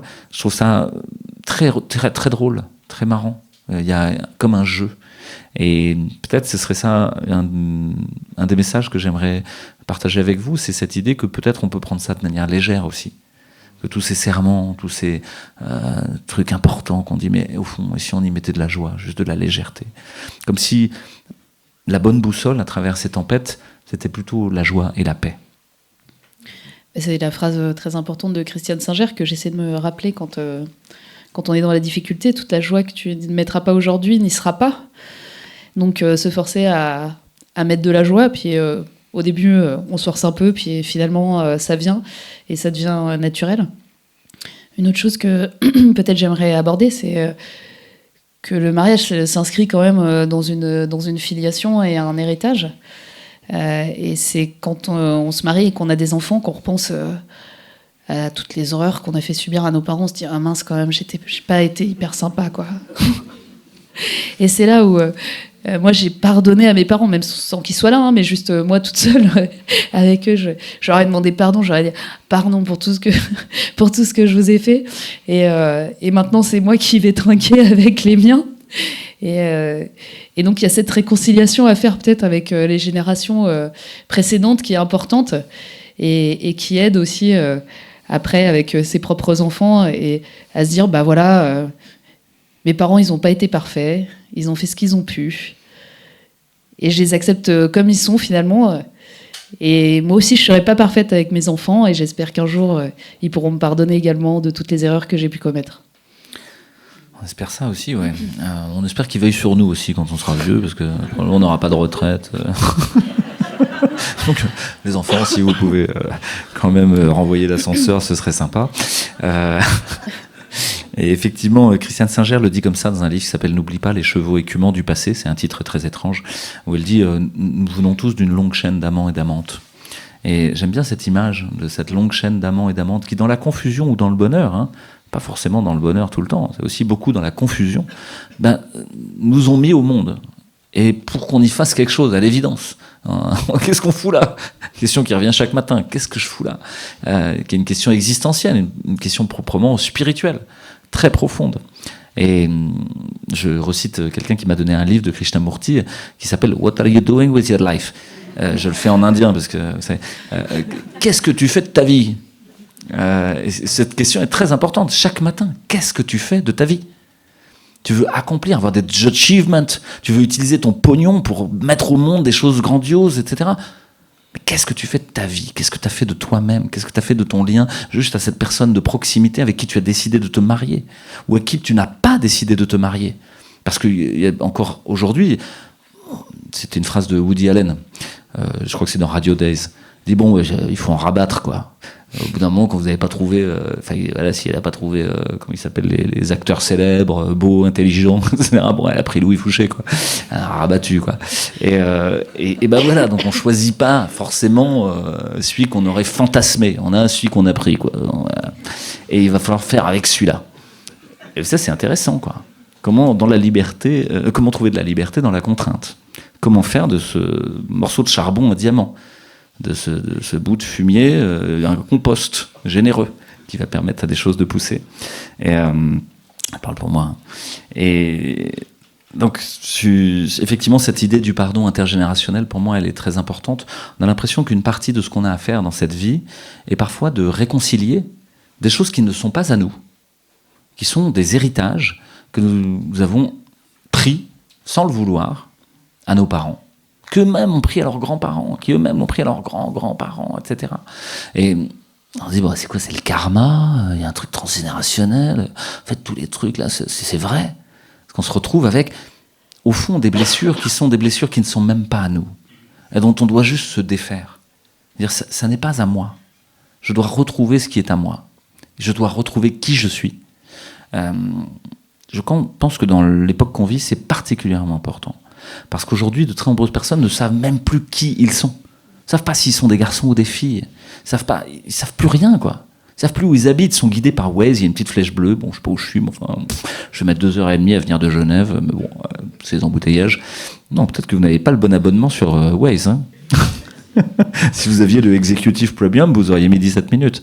Parce que Waze vous pilote. Hein, c'est pas vous qui pilotez Waze, vous avez compris. Donc oui, il y a cette... peut-être le couple, la famille nous inscrivent dans une filiation qu'on n'a pas choisie. On hérite et qu'on est venu sur Terre aussi pour réconcilier ça, une partie du passé et une partie de l'avenir. Et voilà, la famille a cet endroit-là, précis, comme un funambule, comme l'a dit Carole, suspendu entre tous ces moments-là. Et avant de vouloir changer le monde là-devant, est-ce qu'on peut le changer là-dedans, quoi ? Est-ce que avant de vouloir faire l'appel là-devant, on peut faire l'appel là-dedans. Et là-dedans, ensuite, c'est par porosité des cercles d'oignons, là-dedans, nous, puis là-dedans, nous, dans cette salle, et puis ensuite, plus largement. Et qu'au fond, c'est comme des appartenances fractales, les unes avec les autres, avec des points de reliance, qui sont tout plein d'endroits où on peut être malade. Qu'à chaque fois qu'on n'est pas intégré à ces pelures d'oignons les unes dans les autres, c'est à cet endroit-là, pour moi, que naît la maladie. C'est justement... Je, individu, n'arrive pas à faire partie de plus grand. Nous. Et qui prend soin de nous ? Parce que nous est autre chose que je plus je. Nous est le frottement de je et je, dont va jaillir une étincelle de fécondité. On a déjà parlé souvent, mais dans le tantrisme antique, il y a l'idée du tapas. C'est pas le biscuit mexicain. Le tapas, c'est le frottement, c'est l'ascèse. Et c'est dans le yoga traditionnel. C'est ça. Le frottement du bâton à feu sur la planche à feu. Le frottement du linga sur le yoni. Vous prenez comme vous voulez après. Hein. Et au bout d'un moment, ça chauffe, jusqu'à cramer le bâton et la planche à feu, et qu'il jaillisse une étincelle. Ça peut être l'enfant, ça peut être Cara, ça peut être ce qu'on veut, ça peut être tout plein de choses, la fécondité. Mais il jaillit quelque chose qui n'est pas moi, qui n'est pas Carole, qui est autre chose que ça, et qui est né de nous. Et ces niveaux d'imbrication vont augmenter encore. Voilà. Donc, comme tu l'as dit, la relation de couple et familiale, c'est comment réussir à mettre son jeu au service d'un nous plus grand. Et je crois que cette société perd beaucoup, en fait, cette capacité à tout d'un coup effacer un petit peu son jeu pour une cause différente, pour un but différent. Et enfin, en tout cas, moi, c'est comme ça que je l'interprète. Souvent, je suis très gênée par l'écriture inclusive. Parce que pour moi, l'écriture inclusive est une écriture exclusive. C'est-à-dire qu'on exclut différents groupes. Donc il y a le groupe des hommes, le groupe des femmes, maintenant le groupe des neutres, etc. Et donc ça me questionne énormément parce qu'on les sépare, on met même un point entre chaque itération pour désigner les hommes, les femmes et les neutres. Et donc pour moi, c'est l'écriture qui exclut. Parce que si vous voulez faire quelque chose en commun avec des gens, eh bien oui, vous allez abandonner un petit peu de votre jeu pour le mettre au service du nous, s'effacer temporairement pour un but précis, avec une vocation précise. Ce ne sera pas pour toute la vie, sauf si c'est le couple, bien sûr. Et à ce moment-là, donc, il faut réussir à cette transformation, à dire bah oui, j'abandonne un peu mon jeu et dans le chair tous, bah, ça me suffit, je suis avec tout le monde. Parce que moi, je m'étais même posé la question, mais alors pourquoi je me mettrais dans le groupe que des femmes? Parce que je vois pas pourquoi aussi je pourrais pas être contente d'être avec les hommes, même si je suis une femme, etc. Donc à ce moment-là, sinon, on en vient à ce que j'avais dit à une personne, bah, sinon tu mettras chair tous, toutes et toutes, et le neutre, et Carole. Parce que moi, je vois pas pourquoi je suis avec l'un plutôt qu'avec l'autre, parce que moi, j'ai envie d'être avec tout le monde. Et pas qu'avec les femmes. Voilà, puisque là, on est dans un groupe où on va faire une action et il y a des hommes et des femmes et chacun va se mettre au service de cette cause. Mais c'est très dur à entendre pour les gens. Voilà, ça a l'air d'être traumatique pour beaucoup de personnes. Et donc, c'est pour ça que je crois qu'il est important de réfléchir sur cette tension entre le jeu et le nous, et quand est-ce que j'efface un petit peu de mon jeu pour une cause plus grande. Alors c'est un sujet chaud que Carole ouvre là, qu'on va pas forcément avoir le temps de développer autant qu'on voudrait. Je me dissocie des propos de ma femme. cher.tous.e.s non, c'est un vrai sujet. Comment est-ce que la langue elle-même peut commencer à gommer les différences ou au contraire à essayer d'inclure tout le monde. Et je suis pas sûr qu'on arrive à l'épuiser ce soir, mais je pense que ça procède de ce moment-là, de l'indifférenciation, au motif d'une différenciation. C'est-à-dire on fait semblant de se différencier, mais en fait c'est une indifférenciation. Et Françoise Héritier et Claude Lévi-Strauss sont des anthropologues qui ont travaillé sur l'anthropologie structuraliste, c'est-à-dire mettre les bases d'une société, comment ça fonctionne, quels sont les piliers, quoi. Et vous savez qu'ils ont parlé du tabou de l'inceste. Et il y a quelque chose qui est presque un tabou, c'est pas un tabou chez eux, mais qui est la problématique de l'indifférenciation. La problématique de l'indifférenciation, pour Françoise Héritier, elle a beaucoup travaillé sur la question du genre, etc. Et aujourd'hui, il y a énormément d'études sur la question du genre. Disent, mais c'est des moments très transitoires, où il n'y aurait pas des principes opposés qui seraient en tension les uns avec les autres, où il y aurait des polarités, le haut, le bas, voilà, tout le Tao, quoi, si vous voulez, et notamment l'homme, la femme. Et des moments où il y aurait des choses indistinctes, c'est des moments très particuliers de transition d'une société. Et ça, c'est intéressant. Je pense qu'il faut le relire à nouveau frais aujourd'hui, parce qu'on est dans ce moment-là où on a une difficulté à cet endroit-là, clairement, sur qu'est-ce que c'est être un homme, qu'est-ce que c'est être une femme. Et aujourd'hui, je pense que c'est aussi difficile d'être une femme que d'être un homme. C'est pas réservé aux femmes, la difficulté. Incarner son rôle d'homme dans la société, qu'est-ce que ça veut dire ? Les machines font tout à ma place, être fort, aller chasser quoi ? La Bartavel cendrée que j'ai relâché moi-même, comme dans les sketchs des inconnus, quoi. Et donc, À quoi je sers ? À quoi je sers ? Et on se pose la question tous, à quoi je sers dans cette société ? Et peut-être qu'on ne sert à rien, et que c'est ça qui est bien. Je sais pas, j'arrive au moment où je lis le texte. Donc, comme je vous disais, ma vision du mariage a été beaucoup inspirée de Christiane Singer, et donc je vais vous lire un texte qui, à mon avis, résume de manière bien plus intéressante cette pensée. Donc, c'est un texte d'elle. Enfin, c'est des morceaux de texte que j'ai rassemblés. De notre conception à notre mort, la vie est conçue comme un chemin d'initiation, un cycle d'expériences successives. La roue qui va tourner son grand tour est à chaque point où son cercle ferré touche le sol à son point de départ. Chaque instant est le début, chaque nouveau jour, chaque nouveau livre, chaque nouvelle rencontre. À chaque moment, nous commençons de neuf. La vie nous commence de faire mal, très mal, que lorsque nous ne nous laissons pas porter par son courant. Il y a aujourd'hui un irrespect de l'engagement qui fige la moelle dans les os. Entrer au service de la vie est un devoir d'honneur. Mais qui a songé à le dire ? À dire aux époux qu'ils partent sans ticket de retour pour une odyssée et que les voyages vont les mener à travers des forêts sombres et des steppes désertiques. Qui a songé à leur dire qu'une seule chose les portera ? La fidélité à leur plus haute espérance, à ce qui leur a été donné de pressentir en l'instant où ils ont le plus aimé.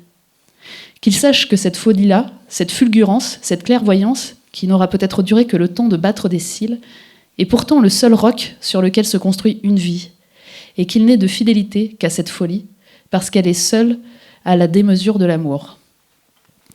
Souvent, la peur de l'engagement nous coûte cher, et nous laisse errer, libres certes, mais vides.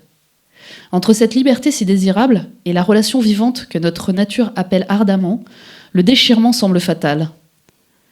Pourquoi notre rêve d'autonomie ne respirerait-il pas au cœur même de nos plus profonds engagements ? Pourquoi, dans un respect mutuel de nos rythmes et de nos lentes métamorphoses, ne tenterions-nous pas une loyauté nouvelle ? Le mariage et les alliances vieilles comme le monde, famille et communauté, qui volent en éclats aujourd'hui, attendent d'être réinventées, modulées de neuf. Car en deçà du bruit et de la fureur, l'histoire de notre humanité n'est qu'un lumineux tissu de solidarité secrète. Si le mariage n'était que l'union d'un homme et d'une femme, il ne pèserait pas lourd. Car il existe aussi un sinistre enfermement du couple, des variations multiples d'égoïsme ou d'autisme à deux. Ce qui rend le mariage si fort et si indestructible, c'est qu'il réunit un homme et une femme autour d'un projet fou, souvent voué à l'infortune, d'un défi quasi impossible à réaliser et impérieux à oser. Le drame serait de ne pas tenter l'impossible, de rester une vie entière à la mesure de ce que l'on peut. La vraie aventure de vie n'est pas de fuir l'engagement, mais de l'oser. Libre n'est pas celui qui refuse de s'engager. Libre est sans doute celui qui, ayant regardé en face la nature de l'amour, ses abîmes, ses passages à vide et ses jubilations, se met en marche, décidé à en vivre coûte que coûte l'odyssée, à n'en refuser ni les naufrages ni le sacre, prêt à perdre plus qu'il ne croyait posséder, et prêt à gagner pour finir ce qui n'est coté à aucune bourse. La promesse tenue, l'engagement honoré dans la traversée sans feinte d'une vie d'homme. Alors évidemment, vous la prenez par cœur. Liliane va vous le photocopier. Et on va terminer la conférence juste par un petit morceau de musique, parce que je pense que toutes ces choses intelligentes qu'on a dites, bien sûr, c'est dans la tête, et on a besoin aussi du corps, on a besoin de la vibration, celle dont on a parlé au tout début de cette conférence. Donc on va entonner un petit morceau. Ceux qui veulent chanter avec nous sont les bienvenus, parce que on n'a pas forcément le ton très juste, on n'est pas aussi bon que Paul, mais voilà, donc il y a une guitare qui va apparaître comme par enchantement entre mes mains, et on a tout prévu. Et merci beaucoup. Alors je vous préviens, c'est pas du tout mon métier de chanter. Je suis une très très mauvaise chanteuse. Mais j'aime cette idée de cette vibration horizontale qui monte vers plus haut, vers un plus noble but. Donc je me lance. Jean-Dominique est bien meilleur, pour ceux qui ont vu quelques concerts de rock de Jean-Dominique Michel. Il faut y aller. Et d'autre part, comme le dit Marc Vella, je dirais que le mariage, ça pourrait aussi être l'éloge de la fausse note. Donc allons-y. 3, 4. Elle avait des bagues. Attends, on va reprendre bonne. Elle avait des bagues à chaque doigt, des tas de bracelets autour des poignets, et puis elle chantait avec une voix qui cite au manjola. Elle avait des yeux d'opale qui me fascinaient, qui me fascinaient. Il y avait l'ovale, son visage pâle, de femme fatale qui me fut fatale, de femme fatale qui me fut fatale. On s'est connus, on s'est reconnus, on s'est perdu de vue, on s'est perdu de vue, on s'est retrouvés, on s'est réchauffé, puis on s'est séparés. Chacun pour soi est reparti dans le tourbillon de la vie. Je l'ai revu un soir, aïe aïe aïe, ça fait déjà un fameux bail, ça fait déjà un fameux bail.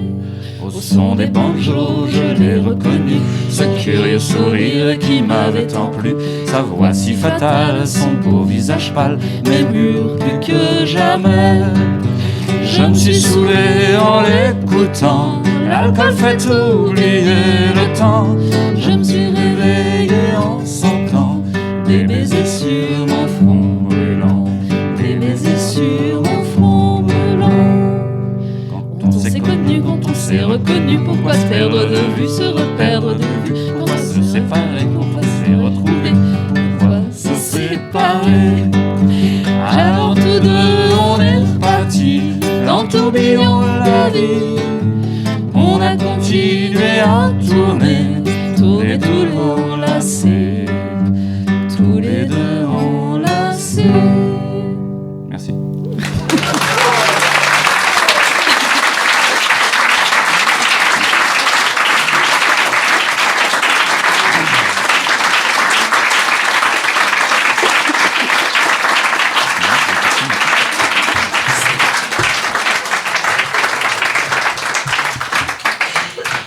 Alors, on a un micro volant dans la salle, consiste à crier. Et non, c'est bon. Pour ceux qui voudraient partager, faire une remarque, une acerbe critique bienveillante. Liliane, à toi. Puisque c'est moi qui ai le micro, je vais en profiter pour vraiment vous remercier, mais du fond du cœur. Je trouvais cette soirée, qui n'est pas terminée, hein, absolument délicieuse.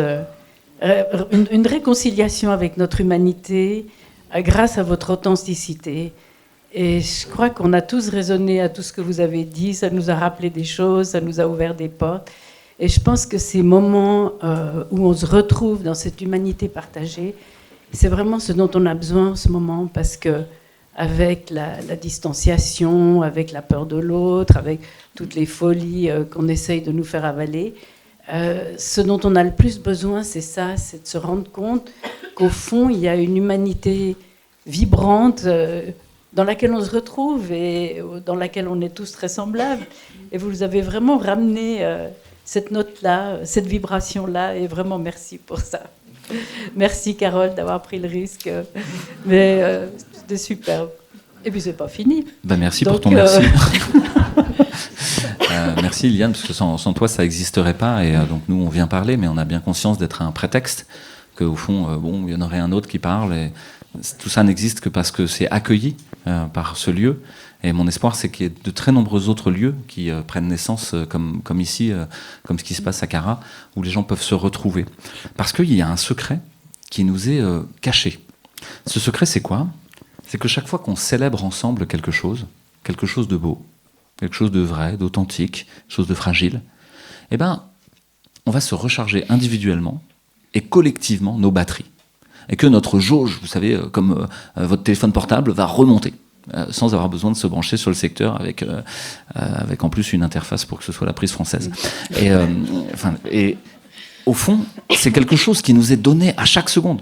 Nous pouvons recharger nos batteries par une célébration collective chaque seconde. Et il n'y a plus beaucoup de place pour ça. Et d'ailleurs, la place est subvertie. Il y a beaucoup de célébrations qui deviennent des célébrations néfastes, sombres. Or, nous chargeons nous chargeons collectivement, mais nous chargeons la matière, nous chargeons le lieu de cette énergie-là. Si vous passez à côté d'une prison, il n'y a pas besoin qu'il y ait des prisonniers pour que vous en ressentiez toute la violence. Tous les gens qui sont allés à Auschwitz, Birkenau, vous le racontent. Ils disent, mais la terre a bu la violence. Elle est là, elle la suinte par tous les pores. Pareil, si vous passez à côté du lycée Jules Ferry, d'à côté de chez vous, avec son architecture carcérale, des portiers hantés, vous sentez qu'il y a quelque chose qui ne va pas, même s'il n'y a pas d'enfants. À l'inverse, vous passez à côté d'une école d'antan avec les petits platanes, les petites peintures avec les mains colorées des enfants, et tout ça, les petites cartes de géographie, c'est chouette. C'est comme l'école d'antan, et puis ces petits toboggans de toutes les couleurs. Et même s'il n'y a pas d'enfants, vous retrouvez cette joie de l'enfance. Et donc nous chargeons les lieux. Chez les chrétiens et chez les catholiques, vous savez peut-être que pour qu'une église soit consacrée, il suffit qu'il y ait une messe par an. Ensuite, elle n'est plus consacrée, s'il n'y en a pas une par an. Donc il suffirait une seule fois par an de célébrer quelque chose de beau ensemble pour recharger les batteries d'un lieu. Mais ça peut se faire à l'église, mais bien sûr ça peut se faire au dojo le jeudi soir quand on a son cours d'aïkido, le mardi quand on va faire du foot avec les copains. Et le lieu lui-même est chargé. Vous rentrez sur un stade, presque vous avez envie d'enfiler des chaussures de sport, quoi. Vous allez au dojo, vous sentez aussi que vous avez envie de mettre un kimono pour faire... Nous avons ce possible-là. Mais les marchands du temple l'ont compris. Et en permanence, les marchands du temple subvertissent cette énergie que nous pouvons mettre gratuitement en résonance collectivement. Et donc, à Marseille, par exemple, il y a un stade qui s'appelle le stade Vélodrome. Mais il ne s'appelle plus le stade Vélodrome. Il s'appelle le stade Orange Vélodrome. Le naming, ils ont approprié l'énergie. 65 000 personnes mises en résonance ensemble. Imaginez simplement ce que sont 65 000 personnes à qui vous donnez simplement un tam-tam. Un truc très paléo, quoi. Vous imaginez dans la steppe africaine, vous prenez 65 000 personnes, vous faire poum, pa, poum, pa, pa, pa, pa, poum, pa, poum. Vous avez gagné la guerre, c'est terminé, quoi. C'est terminé, en une seconde, c'est terminé. Nous nous mettons en résonance à 80 dans cette salle pour faire quelque chose. Nous décidons que nous faisons quelque chose. Sur les 3 prochains mois, nous avons un objectif et nous nous y tenons. Nous allons le réaliser. Que ce soit construire une maison, construire une école, partager de la connaissance, nous soigner les uns les autres. Nous sommes puissants. Et ça, c'est quelque chose de très profond. Nous sommes extrêmement puissants. Et tout le système dont les milliardaires tiennent les rênes sont en permanence en train de nous convaincre que nous sommes impuissants. C'est un mensonge.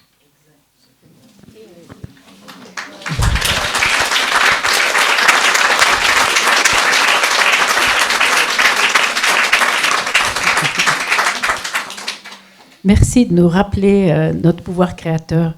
Je pense que c'est exactement comme tu le dis, une des facultés, une des puissances dont on essaye de nous dépouiller. Et il faut se rappeler qu'en permanence, on ensemence le futur. Et que ce n'est pas seulement charger le lieu qui est important, c'est très important, mais c'est aussi projeter dans le futur impossible, qui n'est pas du tout celui que certains aimeraient créer pour nous. Et de se rappeler que c'est nous qui pouvons créer le futur dont on a envie, mais qu'il faut s'y investir. Et tout ce que vous dites, tout ce que vous partagez nous rappelle ce pouvoir qu'on a. Une petite proposition pour ceux qui veulent, mais l'idée c'est que dans ces réunions-là, et beaucoup de gens viennent à Cara pour ça, je pense aussi, pour recharger les batteries et repartir avec l'envie de manger du lion, quoi. Charger avec la pêche, quoi. Et donc si vous êtes plombé, que vous avez mal au crâne à la fin du truc, on a raté notre coup, quoi. Non, au contraire, vous devriez vous sentir léger, joyeux, et l'envie d'aller arpenter le monde et d'y participer, d'y contribuer à votre manière. Et ce que je trouve, c'est qu'il y a beaucoup de mots, beaucoup de concepts, parfois d'histoires, mais il y a peu de corps. Or, le corps est extrêmement important dans toute cette affaire-là. Donc, ceux qui veulent bâiller, s'étirer, n'hésitez pas à reprendre contact avec votre corps, parce que, au fond, il y a aussi ce moment-là, et c'est aussi pour ça qu'on partage des repas. Et je voudrais, à tous ceux qui voudraient convaincre leur beau-frère, je prends souvent l'exemple du beau-frère, hein. Mais qu'il a eu tort de se vacciner, qu'il a tort sur l'Ukraine, qu'il a tort sur je ne sais pas quoi. Encore une fois, vous ne convaincrez personne, quoi, hein. Vous savez, personne ne veut être inconvaincu, c'est le jeu de mots. Mais la seule chose que vous pouvez faire, c'est admettre que tous ces gens ont fait ce qu'ils pouvaient avec les ressources qu'ils avaient. Et que parfois le déni est une façon de réagir à tout ce qui se passe, pour préserver son intégrité, pour ne pas exploser en vol. Et qu'au fond, imaginez qu'ils acceptent toutes ces informations d'un coup, leur univers entier vacillerait. C'est-à-dire quoi? Tout ce que j'ai fait de toute ma vie, vouloir faire du pognon, vouloir être le plus fort, le meilleur, the best, c'était une illusion. C'est insupportable. C'est insupportable. Imaginez, mon gouvernement est corrompu. Alain Berset! Non! Je ne veux pas le croire. C'est impossible. C'est un merveilleux. Blague locale. Le pauvre.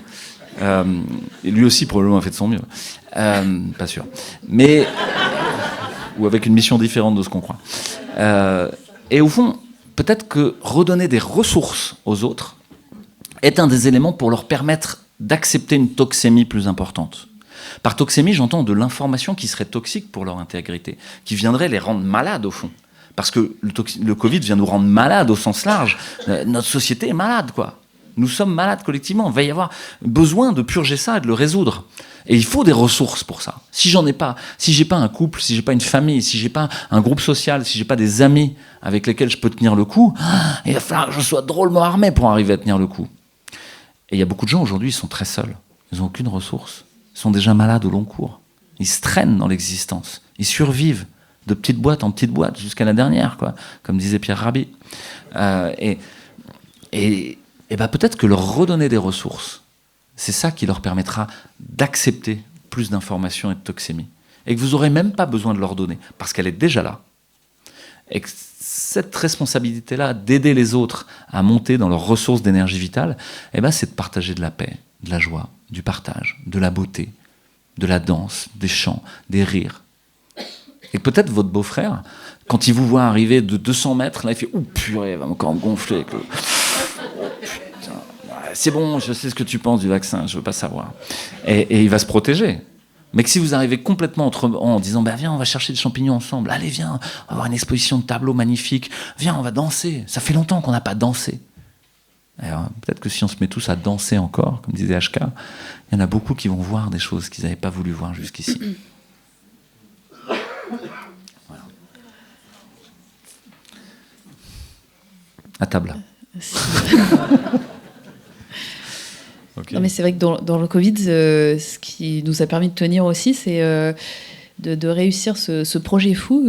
Quand j'étais petite, je me voyais dans une maison où tout le monde entrerait et sortirait quand il aurait envie, style auberge espagnole. Et c'est grâce au Covid, en fait, que ma maison est devenue une auberge espagnole.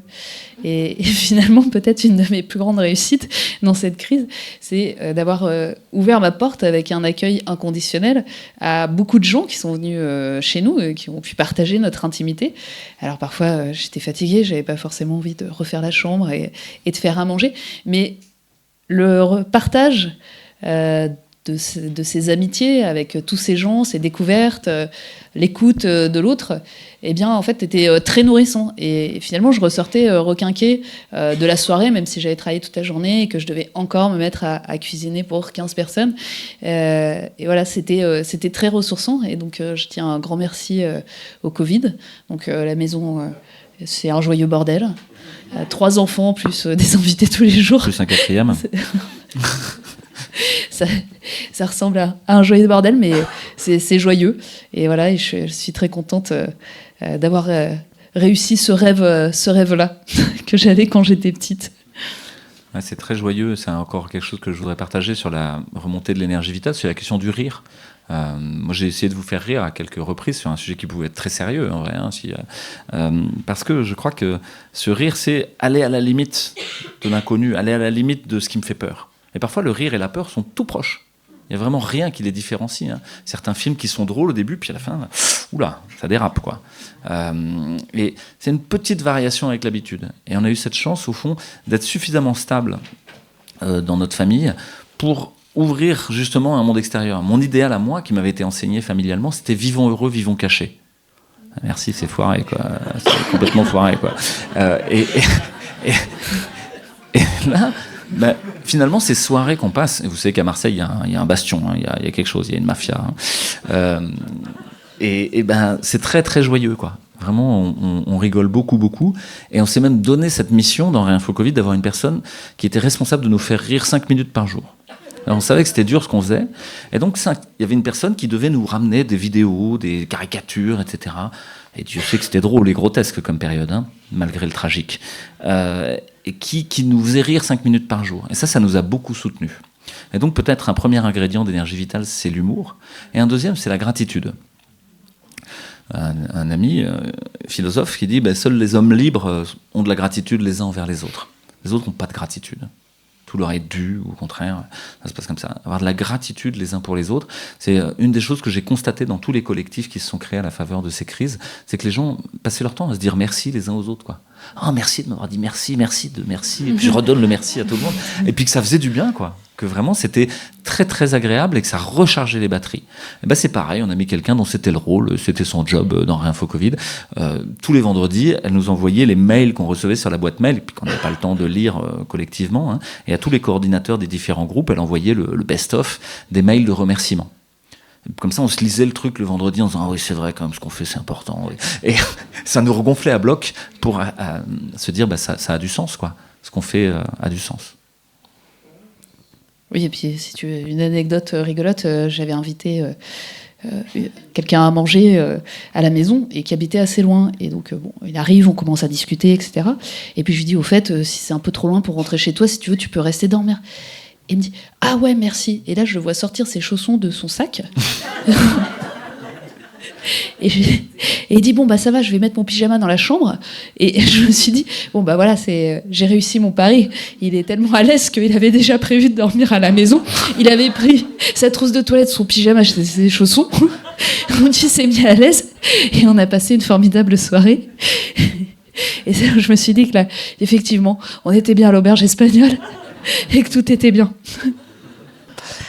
Merci pour votre partage et merci d'avoir évoqué l'intime, parce que je pense que c'est vraiment ce qui a été beaucoup touché pendant le Covid. On a tous été touchés dans notre intime. Et au niveau du couple, moi j'ai une question, parce que vous avez partagé probablement une même vision par rapport à ce qui s'est passé avec la vaccination, la non-vaccination, tout ça. Au niveau du couple, comment est-ce que vous imaginez que si l'un et l'autre ne sont pas du même avis, on puisse résoudre ça, parce que c'est arrivé quand même tellement souvent.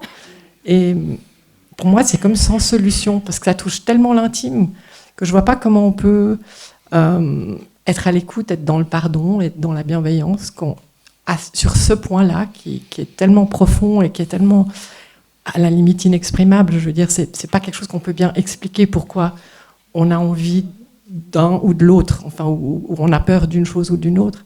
C'est tellement profond qu'on ne peut pas changer ça, vraiment. Donc, je suis curieuse de savoir, oui, comment vous pourriez nous éclairer sur une meilleure façon de partager cet intime, en couple ou pas en couple, finalement, on s'en fout, c'est partout. Oui, c'est effectivement une question très compliquée, puisque je pense qu'il ne s'agit pas de prendre tel ou tel médicament. C'est quelque chose de beaucoup plus profond, en fait. La question du médicament est annexe, elle reflète juste un choix profond de vie. Est-ce que voilà, j'ai ma liberté, c'est des valeurs très profondes qui sont en jeu. Et c'est pour ça que c'est très difficile, parce que à la limite, votre mère vous dirait « Ah oui, j'ai pris un paracétamol ou une aspirine », ça vous ferait ni chaud ni froid. Mais là, le vaccin, c'est quand même le symbole de toute une crise, de la perte de liberté fondamentale, d'une infantilisation globale de la population, d'une manipulation des foules. Et donc ça, c'est vrai que c'est compliqué et très difficile quand finalement on découvre qu'on n'avait pas du tout au fond les mêmes valeurs entre guillemets morales ou éthiques à la base. Donc ça paraît très difficile à réconcilier. Après, il faut pas jeter l'anathème. Beaucoup de gens finalement s'aperçoivent à la fin de tout ça, et il y en a de plus en plus qui découvrent que peut-être oui, effectivement ils se sont un peu fait berner, et ça permet des réconciliations, en tout cas ça permet de reparler. Après, je sais pas si la blessure ça va dépendre de la profondeur de la blessure, mais ça va être je pense c'est compliqué. J'espère que tu as un avis plus optimiste. Alors nous, on avait cette chance avec Carole de ne pas avoir d'idéologie sur rien de tous ces sujets-là, parce qu'on était formaté par le moule de la médecine occidentale allopathique moderne, et donc on n'avait pas d'a priori. Par contre, on avait une exigence scientifique qui fait qu'on est allé voir ce sujet-là comme un sujet comme un autre, en vrai. sans l'hyper inflater d'être anti-vax depuis toujours. C'est pas notre cas. Même si on découvre énormément de choses au passage, hein, c'est une chance. Et on regrette beaucoup de choses aussi du passé. Ce que je peux vous dire, je m'en suis pris des vaccins, moi. En tant que médecin, ça y va. Mais on a eu la chance de pas avoir trop de questionnements sur ce sujet-là. On en a d'autres, hein, sur d'autres sujets. Vous avez vu que je me suis désinvesti des propos de ma femme sur l'écriture inclusive. Voilà, ça frotte. On n'est pas forcément complètement raccord sur ces sujets-là. Et j'ai vu des couples, effectivement, où c'est venu vraiment questionner très très fort. Même qu'est-ce qu'on fait ensemble, quoi. Et j'ai l'impression qu'on hyper inflate des idées, de l'idéologie. Et que le vaccin, c'est une idée comme une autre. C'est pas si grave. Alors vous allez dire, ah mais non, attendez, comment vous pouvez dire ça? Il y a plein d'effets secondaires, etc. Mais c'est pas si grave. C'est pas grave. On sera malade du vaccin, mais on sera malade d'autres choses. On fera un AVC pour autre chose. Il y a tellement d'obstacles, il y a tellement d'écueils dans la vie. Le vaccin, c'est un parmi d'autres. Est-ce que ça doit tout foutre en l'air d'une relation? Ou est-ce qu'au contraire, ça doit me pousser à aimer encore plus, à dire, mais ok, à cet endroit-là, on se comprend pas, mais peut-être ça m'aide à trouver qu'est-ce qui est important. Ah, l'inviolabilité du corps, que mes gouvernants soient honnêtes, que ce soit pas juste une affaire de pognon et de pouvoir, comme d'habitude. Et quand l'autre n'arrive pas à le voir, au fond, c'est son affaire à lui. Ça ne nous regarde pas. Alors, les conversations vont se limiter, hein. À table, on aura du mal à partager quelque chose. On a peut-être toute cette expérience, que ce soit en couple ou dans la famille ou avec les amis et les collègues, de se dire, bon, on va parler de quoi? Et au fond, moi je me souviens, à Marseille, on a la chance d'avoir toute l'influence de la Méditerranée, et j'ai beaucoup de collègues qui viennent d'Afrique du Nord, et où avant de commencer une conversation, on commence par ratifier un espace de sécurité. Ça va la famille? La baisse, alhamdoulilah. Ça va la famille? La baisse, alhamdoulilah. Ça va le travail? La baisse, ça va. Enfin, des fois c'est dur, mais ça va. La baisse, alhamdoulilah. Ça va, les enfants? Ils grandissent, ça va, 6e, la baisse, alhamdoulilah. Et ainsi de suite, et ainsi de suite. Et il y en a des sujets pour dire merci, Dieu soit béni. Ça va. Et une fois que tout ça est posé, on commence à discuter. Et on peut ne pas être d'accord. On va discuter business, on va discuter médecine, etc. Mais on a posé un cadre de sécurité où les choses les plus importantes, la santé, la famille, toi, comment ça va? Le travail, comment ça va? Ok, tout ça est rassuré, on va pouvoir aborder le sujet. Et donc peut-être l'épine irritative de la question du vaccin, mais de la question de l'Ukraine, de la question d'Israël, de la question de ce que vous voulez, il y en a tellement en fait aujourd'hui où on doit être pour ou contre. Moi je sais pas, en fait, je suis ni pour ni contre. Comment je fais, quoi? Nous invite à revenir au point essentiel, quoi. Quels sont les points de ratification essentiels pour créer un espace de sécurité ensemble? À quel endroit, avec mon conjoint ou avec mon ami, le plus important c'est ça? Et je vais vous donner un exemple, c'est qu'il y a quelqu'un dans la rue qui avait une petite idée de ce qu'on pensait. Parce qu'on avait du mal à le cacher, du coup. Tous les gens de la rue savent ce qu'on pense sur la question du Covid. Et même si on ne leur a pas dit. Et évidemment, il n'était pas d'accord avec nous. Mais pour autant, tous les ans, pendant toutes ces 4 dernières années, il a ramené, comme une horloge, la pompe à huile. La pompe à huile, c'est quoi? C'est un gâteau à Marseille avec des grains d'anis qu'on fait au moment de Noël. Et tous les ans, il nous apportait une pompe à huile, comme un cadeau pour Noël, quoi. On dit, voilà, c'est Noël, un petit geste entre voisins. Et il a continué à le faire. Et ça, en fait, c'est lui qui a raison. Il aurait pu venir nous emmerder. Ouais, pourquoi vous dites ça sur le vaccin, etc. Pourquoi vous avez tort et moi j'ai raison? Et non, il a juste continué à tenir ce qui était important pour tenir la relation et lui permettre de traverser toutes ces crises. Parce que le temps qui passe fait que les choses paraissent moins importantes que ce qu'elles paraissaient au moment où elles arrivent. C'est la puissance du temps qui passe. Il frotte, il érode les montagnes. Bon, c'est pas si grave, quoi. Voilà. Et que si quelque chose de grave se passe, de toute manière, il faudra en prendre soin. Si quelqu'un fait un effet secondaire dans votre entourage, vous allez dire « Ah, je te l'avais bien dit ?» C'est moche de faire ça. Il y a des chances que si vous le dites, ils font « Mais n'importe quoi, ça n'a rien à voir avec le vaccin. » Et il y en a plein autour de vous, vous le savez, hein. Ils disent, ça n'a rien à voir avec le vaccin, de quoi tu parles? Et ils veulent même pas le voir, ils veulent même pas aborder le sujet, et vous le savez, sans même leur parler, vous dites, je sais que c'est le vaccin, mais je peux pas leur dire. Et donc ça veut dire que, en fait, la vie va faire qu'on doit s'intéresser aux choses profondes. Quelqu'un qui va mal, il faut l'aider et en prendre soin. Et c'est tout. Donc, on a beaucoup d'exemples de couples comme ça, hein, qui ont été mis à mal, et moi j'ai été très impressionné par des gens qui ont tenu bon, qu'on continuait, notamment je pense à plusieurs personnes là, en vous le disant, où je me suis dit waouh, c'est vraiment dur, et pourtant peut-être que sur le temps long, ils auront vraiment appuyé là où c'était le plus important.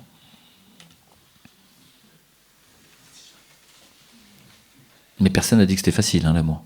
Voilà. Personne n'a dit que c'était confortable, le bonheur. Un grand merci à vous d'avoir été là, de prendre de votre temps et de nous avoir écoutés religieusement. L'écoute a un côté thérapeutique, donc merci pour cette thérapie de couple collective. Gratuite.